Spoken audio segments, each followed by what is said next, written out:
प्रेम से बोलिए शनिदेव महाराज की जय। श्री शनिदेव महाराज आप सभी भक्तों को आपके परिश्रम का उचित फल दें और आपके जीवन को मंगलमय बनाएं। इसी मंगल कामना के साथ आइए आज हम श्रवण करेंगे शनिदेव की बड़ी ही सुंदर कथा का। तो प्रेम से बोलिए गौरी पुत्र गणेश भगवान की जय। शनिदेव महाराज की जय। एक समय की बात है। सूर्य, चंद्रमा, मंगल, बुध, बृहस्पति, शुक्र, शनि, राहु और केतु इन सभी ग्रहों में आपस में झगड़ा हो गया कि हम सब में सबसे बड़ा कौन है। सब अपने आप को बड़ा कहते थे। जब आपस में कोई निश्चय ना हो सका तो सब के सब आपस में झगड़ते हुए इंद्र के पास जा पहुंचे और कहने लगे कि आप सब देवताओं के राजा हो, इसीलिए आप हमारा न्याय करके बताओ कि हम नवों ग्रहों में सबसे बड़ा कौन सा ग्रह है। राजा इंद्र इनका प्रश्न सुनकर घबरा गए और कहने लगे कि मुझ में तो यह सामर्थ्य है नहीं जो किसी को बड़ा या छोटा बतला सकूं। मैं अपने मुख से कुछ नहीं कह सकता, लेकिन हाँ, एक उपाय हो सकता है। इस समय पृथ्वी पर राजा विक्रमादित्य दूसरों के दुखों का निवारण करने वाले हैं, इसीलिए तुम सब मिलकर उन्हीं के पास जाओ, वही तुम्हारे दुखों का निवारण करेंगे। ऐसा वचन सुनकर सभी ग्रह देवता चलकर भूलोक में राजा विक्रमादित्य की सभा में जाकर उपस्थित हो गए और अपना प्रश्न राजा के सामने रखा। राजा उनकी बात सुनकर बड़ी चिंता में पड़ गए कि मैं अपने मुख से किसको बड़ा और किसको छोटा बताऊं। जिसको छोटा बताऊंगा वही क्रोध करेगा। परंतु उनका झगड़ा निपटाने के लिए एक उपाय सोचा कि सोना, चांदी, कांसा, पीतल, सीसा, रांगा, जस्ता, अभ्रक और लोहा नवों धातुओं के 9 आसन बनवाए। सब आसनों को क्रम से जैसा सोना सबसे पहले और लोहा सबसे पीछे बिछाए गए। इसके पश्चात राजा ने सब ग्रहों से कहा कि आप सब अपने अपने सिंहासनों पर बैठिए। जिसका आसन सबसे आगे वह सबसे बड़े और जिसका आसन सबसे पीछे वह सबसे छोटा जानिए। क्योंकि लोहा सबसे पीछे था और वह शनिदेव का आसन था, इसीलिए शनिदेव ने समझ लिया कि राजा ने मुझको सबसे छोटा बना दिया है। इस पर शनिदेव को बड़ा क्रोध आया और कहा कि राजा, तू मेरे पराक्रम को नहीं जानता। सूर्य एक राशि पर 1 महीना, चंद्रमा 2.25 महीना 2 दिन, मंगल 1.5 महीना, बृहस्पति 13 महीने, बुध और शुक्र 1 महीने, परंतु मैं एक राशि पर 2.5 अथवा 7.5 साल तक रहता हूँ।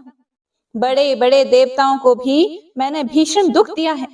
हे राजन सुनो, राम जी को 7.5 आई और वनवास हो गया और रावण पर आई तो राम ने लक्ष्मण को सेना लेकर लंका पर चढ़ाई कर दी, रावण के कुल का नाश कर दिया।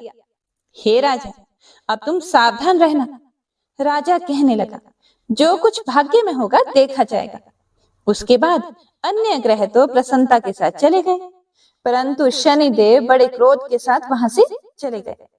कुछ काल व्यतीत हो जाने पर जब राजा को 7.5 की दशा आई तो शनिदेव घोड़ों के सौदागर बनकर अनेक सुंदर घोड़ों के सहित राजा की राजधानी में आया।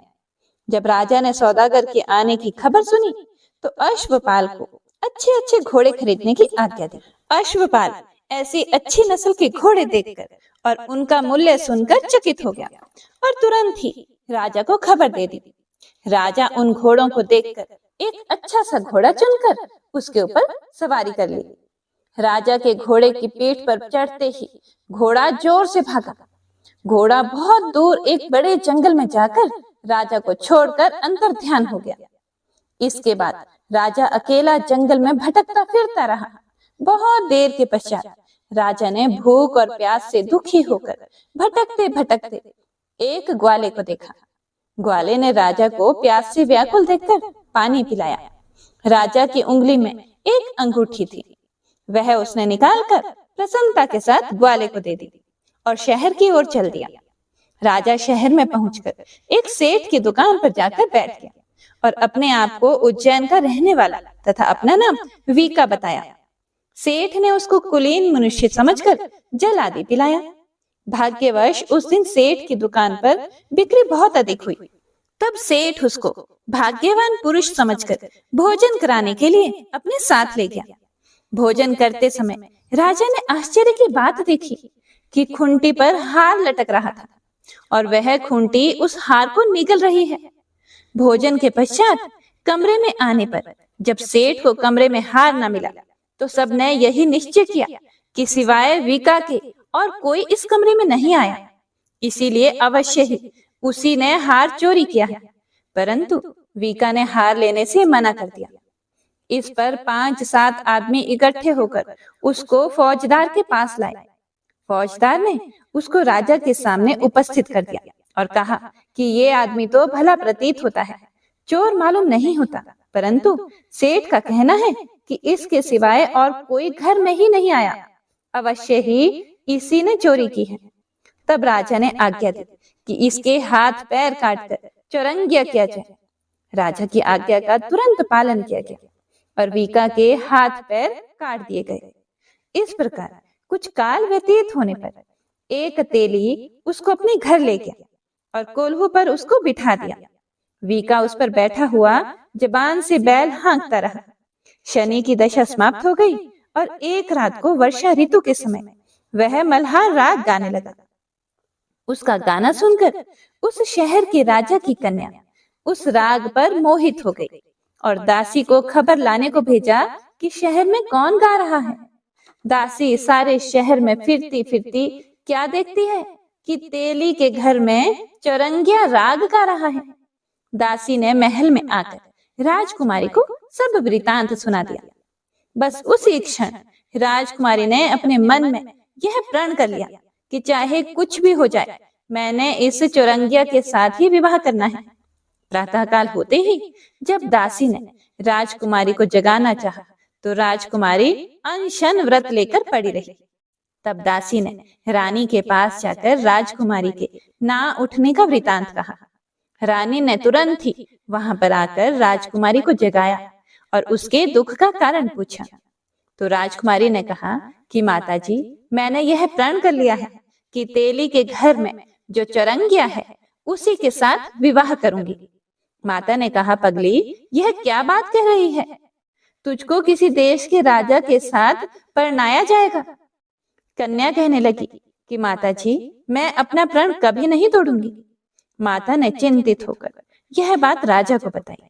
तब महाराज ने भी आकर यह समझाया कि मैं अभी देश देशांतर में अपने दूत भेजकर सुयोग्य, रूपवान एवं बड़े से बड़े गुणी राजकुमार के साथ तुम्हारा विवाह करूंगा। ऐसी बात तुमको कभी नहीं विचारनी चाहिए। फिर कन्या ने कहा, पिताजी, मैं अपने प्राण त्याग दूंगी, परंतु दूसरे से विवाह नहीं करूंगी। इतना सुनकर राजा ने क्रोध से कहा, यदि तेरे भाग्य में ऐसा ही लिखा है तो जैसे तेरी इच्छा हो वैसा ही कर। राजा ने तेली को बुलाकर कहा कि तेरे घर में जो चौरंगिया है उसके साथ मैं अपनी कन्या का विवाह करना चाहता हूँ। तेली ने कहा कि यह कैसे हो सकता है? कहाँ आप हमारे राजा और कहाँ मैं एक नीच तेली। परंतु राजा ने कहा कि भाग्य के लिखे को कोई नहीं टाल सकता। अपने घर जाकर विवाह की तैयारी करो। राजा ने उसी समय तोरण और बंधनवार लगवाकर अपनी राजकुमारी का विवाह चौरंगिया विक्रमादित्य के साथ कर दिया। रात्रि को जब विक्रमादित्य और राजकुमारी महल में सोए थे तो आधी रात के समय शनिदेव ने विक्रमादित्य को स्वप्न दिया कि राजा, कहो, मुझको छोटा बतलाकर तुमने कितना दुख उठाया। राजा ने क्षमा मांगी। शनिदेव ने प्रसन्न होकर विक्रमादित्य को हाथ पैर दिए। तब राजा ने कहा, महाराज, मेरी प्रार्थना स्वीकार करें कि जैसा दुख आपने मुझे दिया है ऐसा और किसी को न दें। फिर शनिदेव ने कहा कि तुम्हारी यह प्रार्थना स्वीकार है।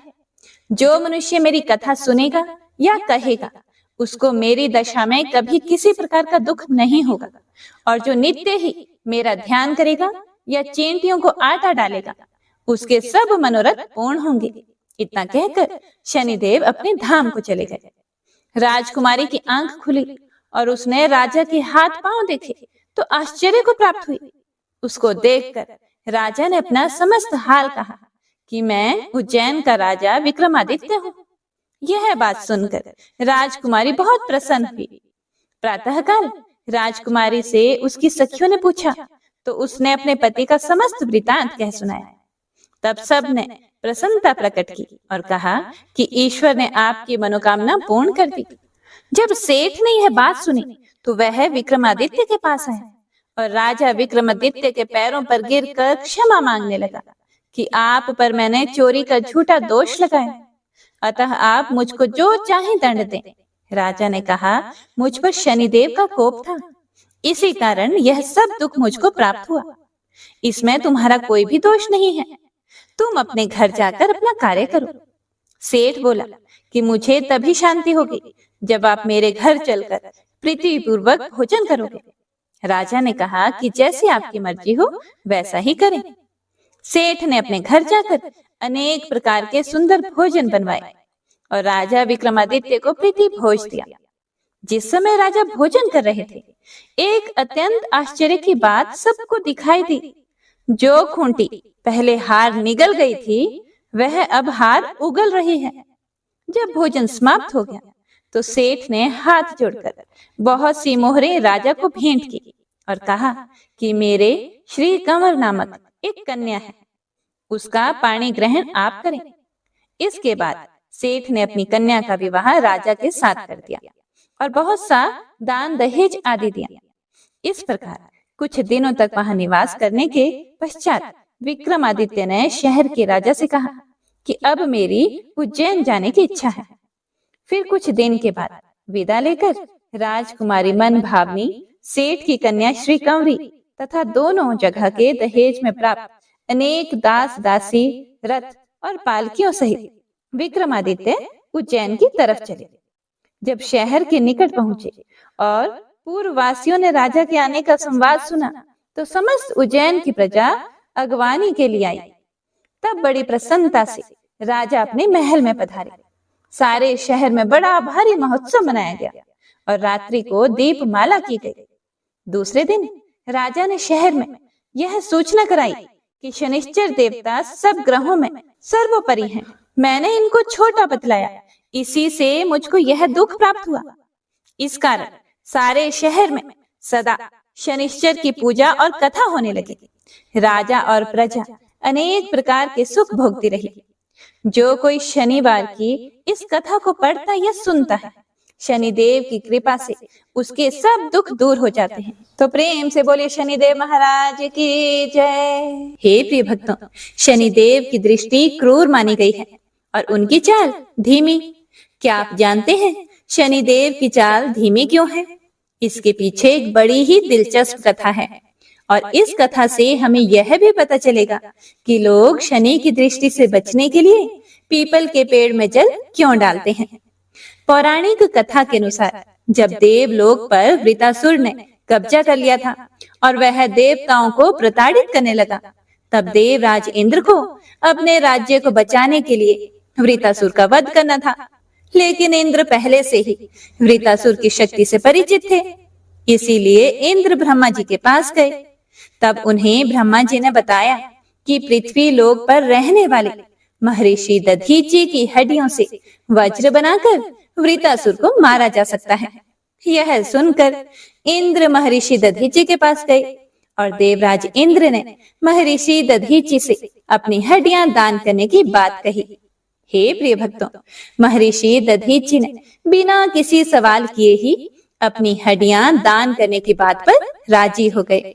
उन्होंने समाधि मुद्रा में ध्यान लगाकर अपनी देह का त्याग कर दिया और महर्षि दधीचि ने अपनी हड्डियां इंद्र को राक्षस वृतासुर का वध करने के लिए दान कर दी थी। जब महर्षि दधीचि की पत्नी को यह पता चला कि उनके पति ने देवताओं की मदद के लिए अपने प्राण त्याग दिए हैं, तब वे उस दुख को सहन नहीं कर सकी और उन्होंने सती होने का निश्चय कर लिया। उन्होंने अपने पति के अंतिम संस्कार के साथ ही वहीं पास में ही स्थित एक विशाल पीपल वृक्ष के कोटर में अपने 3 वर्ष के बालक को रखकर वह खुद सती हो गई। पीपल के कोटर में रखा महर्षि दधीचि का वह बालक भूख प्यास से तड़प तड़प कर चिल्लाने लगा। जब उसे वहां कोई भी वस्तु नहीं मिली तो कोटर में गिरे हुए पीपल के गोदों अर्थात फल को खाकर बड़ा होने लगा। कालांतर में पीपल के पत्तों और फलों को खाकर बालक का जीवन सुरक्षित रहा। एक दिन संयोगवश देव ऋषि नारद वहां से गुजर रहे थे। तब देव ऋषि नारद जी ने उस बालक को उस कष्टप्रद स्थिति में देखा तो उससे उसका परिचय पूछा।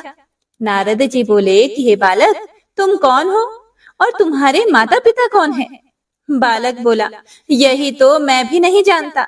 ये मैं भी जानना चाहता हूँ कि मैं कौन हूँ और मेरे माता पिता कौन हैं। तब नारद जी ने अपनी दिव्य दृष्टि से देखकर उस बालक को बताया कि तुम महान दानी महर्षि दधीचि के पुत्र हो। नारद जी ने बालक को यह भी बताया कि उनके माता पिता की मृत्यु कैसे हुई थी।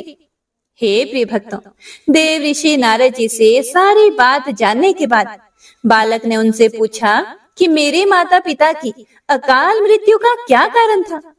तब नारद जी बोले कि तुम्हारे माता पिता पर शनि देव की महादशा थी। नारद जी ने उसे यह भी बताया कि शनि देव की महादशा के कारण ही उसकी भी ऐसी स्थिति हुई है। इतना बताने के बाद नारद जी ने पीपल के पत्ते और गोदों को खाकर जीने वाले बालक का नाम पिपलाद रखा और उसे दीक्षित किया। हे प्रिय भक्तों, नारद जी के जाने के बाद पिपलाद ने नारद जी के बताए अनुसार ब्रह्मा जी की घोर तपस्या की और उन्हें प्रसन्न किया। ब्रह्मा जी ने जब बालक पिपलाद से वरदान मांगने को कहा तब पिपलाद ने अपनी दृष्टि मात्र से किसी को भी जला डालने की शक्ति मांगी। ब्रह्मा जी से वरदान मिलते ही पिपलाद ने सबसे पहले शनि देव का आवाहन किया और उन्हें अपने सम्मुख प्रस्तुत किया और फिर उन्हें अपनी आंखों से भस्म करना शुरू कर दिया। पिपलाद की दृष्टि पड़ने से शनि देव का शरीर जलने लगा और ब्रह्मांड में कोलाहल मच गया। अपने पुत्र को बचाने में भगवान सूर्य भी असमर्थ थे। फिर सूर्य देव ने ब्रह्मा जी से अपने पुत्र शनि देव को बचाने के लिए प्रार्थना की। तब ब्रह्मा जी ने पिपलाद को शनि देव को छोड़ने के लिए कहा, लेकिन पिपलाद इसके लिए तैयार नहीं हुए। तब ब्रह्मा जी ने उन्हें एक के बदले 2 वर मांगने को कहा। तब पिपलाद ऋषि ने 2 वरदान मांगे। हे प्रिय भक्तों, पिपलाद ने पहला वरदान मांगा कि जन्म से 16 वर्ष तक किसी भी बालक की कुंडली में शनि का स्थान नहीं होगा, जिससे कि कोई और बालक मेरे जैसा अनाथ ना हो। और दूसरा वरदान यह मांगा कि मुझ अनाथ को शरण पीपल वृक्ष ने दी है, इसीलिए जो भी मनुष्य सूर्य उदय से पहले पीपल वृक्ष पर जल चढ़ाएगा उस पर शनि की महादशा का असर नहीं होगा। ब्रह्मा जी ने तथास्तु कहकर उसे यह दोनों वरदान दे दिए।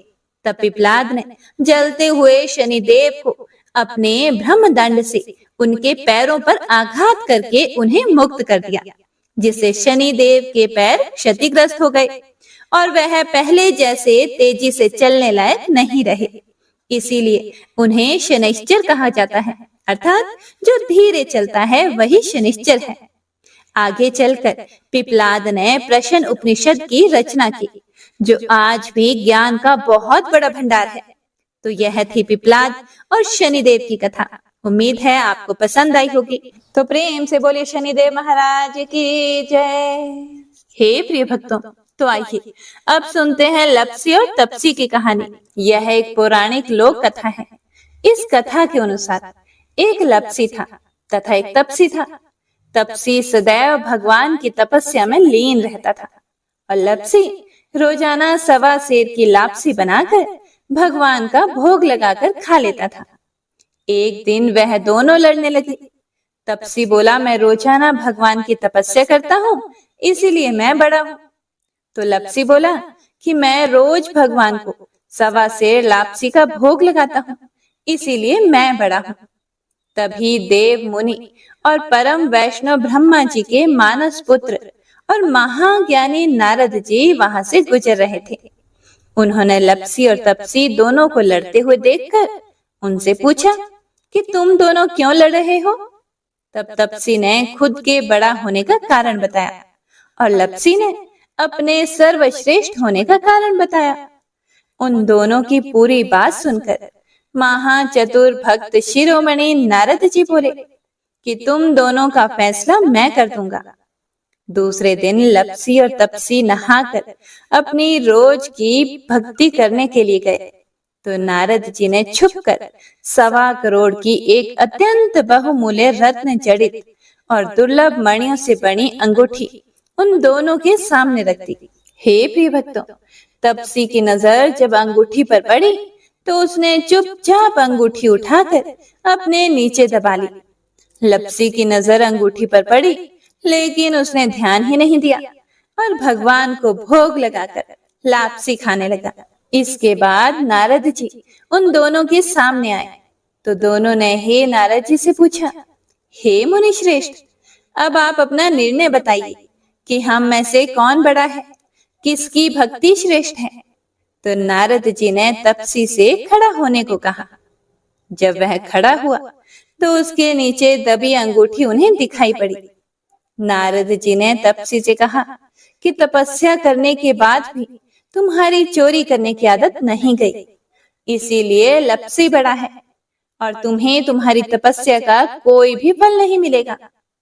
हे प्रिय भक्तों, तब तपसी बड़ा शर्मिंदा होकर नारद जी से माफी मांगने लगा। उसने नारद जी से पूछा कि मुझे मेरी तपस्या का फल कैसे मिलेगा। तब नारद जी ने उससे कहा कि यदि कोई गाय और कुत्ते की रोटी को नहीं बनाएगा, यदि कोई ब्राह्मण को भोजन करवाकर दक्षिणा नहीं देगा, तो उनके दान धर्म का फल, उन लोगों की पूजा का फल तुझे मिलेगा। यदि कोई सुहागिनी साड़ी के साथ ऊपरी अंगोछा का दान नहीं देगा तो वह फल तुझे मिलेगा। यदि कोई दिए से दिया जलाए तो वह फल भी तुझे मिलेगा। यदि कोई सारी कहानी सुने लेकिन तुम्हारी कहानी नहीं सुने तो उसकी पूजा का फल भी तुझे मिलेगा। हे प्रिय भक्तों, उसी दिन से हर व्रत कथा कहानी के साथ लपसी तपसी की यह कहानी भी अवश्य सुनी और कही जाती है। जय जय शनि देव महाराज, जन के संकट हरने वाले। जय जय शनि देव महाराज, जन के संकट हरने वाले। तुम सूर्य पुत्र बलधारी, भय मानत दुनिया सारी। तुम सूर्य पुत्र बलधारी, भय मानत दुनिया सारी। साधत हो दुर्लभ काज, जय जय शनि देव महाराज, जन के संकट हरने वाले। तुम धर्मराज के भाई, जम क्रूरता पाई। तुम धर्मराज के भाई, जम क्रूरता पाई। घन गर्जन करत आवाज, जय जय शनि देव महाराज, जन के संकट हरने वाले। तुम नील देव बिकरारी, भैंसा पर करत सवारी। तुम नील देव बिकरारी, भैंसा पर करत सवारी। कर लो गदा रही साज, जय जय शनि देव महाराज, जन के संकट हरने वाले। तुम भूपति रंक बनाओ, निर्धन सिर छत्र धराओ। तुम भूपति रंक बनाओ, निर्धन सिर छत्र धराओ। समरथ हो करन मम काज, जय जय शनि देव महाराज, जन के संकट हरने वाले। राजा को राज मिटाओ, जिन भक्तों पीर दिवायो। राजा को राज मिटाओ, जिन भक्तों पीर दिवायो। जग में हो गई जय जयकार, जय जय शनि देव महाराज, जन के संकट हरने वाले। तुम हो स्वामी हम चरणन, सिर करत नमामि जी। तुम हो स्वामी हम चरणन, सिर करत नमामि जी। पूर्वो जन जन की ये आस, जय जय शनि देव महाराज, जन के संकट हरने वाले। यह पूजा देव तिहारी, करत दीन भाव ते थारी। यह पूजा देव तिहारी, करत दीन भाव ते थारी। अंगीकृत करो कृपालु जी, जय जय शनि देव महाराज, जन के संकट हरने वाले। प्रभु शुद्धि दृष्टि निहारो, क्षमिए अपराध हमारो। प्रभु शुद्धि दृष्टि निहारो, क्षमिए अपराध हमारो। है हाथ तिहारे लाज। जय जय शनि देव महाराज, जन के संकट हरने वाले। हम बहुत विपत्ति घबराए, शरणागति तुमरी आए। हम बहुत विपत्ति घबराए, शरणागति तुमरी आए। प्रभु सिद्ध करो सब काज। जय जय शनि देव महाराज, जन के संकट हरने वाले। यह विनय करे कर जोर के, भक्त सुनावे जी। यह विनय करे कर जोर के, भक्त सुनावे जी। तुम देवन के सिर ताज। जय जय शनि देव महाराज, जन के संकट हरने वाले। तुम सूर्य पुत्र बलधारी, भय मानत दुनिया सारी। तुम सूर्य पुत्र बलधारी, भय मानत दुनिया सारी। साधत हो दुर्लभ काज। जय जय शनि देव महाराज, जय जय शनि देव महाराज, जय जय शनि देव महाराज। प्रेम से बोले शनिदेव महाराज की जय।